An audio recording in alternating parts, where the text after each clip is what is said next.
Individual instructions in eFootball 2023 can make the difference for your team to gain that win. Welcome to gaming and welcome to another eFootball 2023 tips and tricks video. Today we're going to talk about the individual instruction offensive.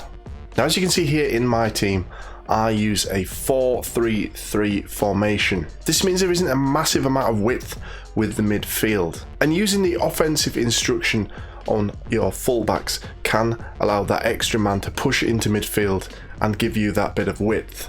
And that's exactly what I do. I use the offensive instruction on a fullback. Now, you may well be able to use the offensive instruction on other players. You do have that option. It's unlikely that you're going to want to put it on a centre back though. You wouldn't want one of your centre backs roaming from the back and leaving a huge gap in your defense. Other positions that may be successful, again, it depends on the formation that you play, but an attacking midfielder, you could put the offensive instruction on them to push them further forward into the front line. Possibly even a box-to-box midfielder could have the offensive instruction applied to them, but again, you're going to leave a gap in your midfield. It's something for you to play around with, but I'm going to recommend here that you use it on a fullback in a 4-3-3 formation. Now, I use the offensive instruction from the tactics menu on Roberto Carlos. Now, naturally, Roberto Carlos is an offensive fullback, so he will naturally push forward anyway. But as you'll see from my example, across 2 matches, with the offensive instruction applied, we see him pushing really high up into even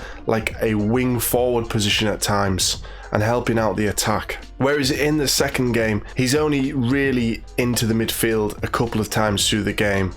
And this works really well for my team because I have Roberto Carlos, and then up front I've got Haaland. So getting those crosses from Carlos, those finesse crosses into the box for Haaland is a real good tactic for my team. I've scored many goals that way. One thing to consider is that if you do use this like I do on your fullback and you do take the lead and you're possibly 2-3 goals up going into half time, you may want to then turn the individual instruction off your fullback so that they don't push as far forward during the second half. You've already got the lead. You want to protect that lead, so leave the man back in the defense. You don't need them pushing up all game. As well, this will deplete your player's stamina. Certainly from a full-back position, they're pushing up and then getting back all the time, so their stamina runs out really quickly. But here I've shown you a few examples here from game 1 where I had the instruction on Carlos, and you can see how much higher up the pitch he gets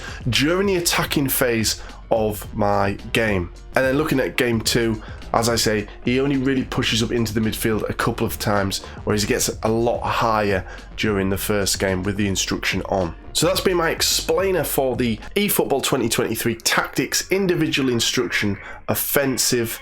Let me know if you want to see any more of these in the comments below, and I will see you in the next video.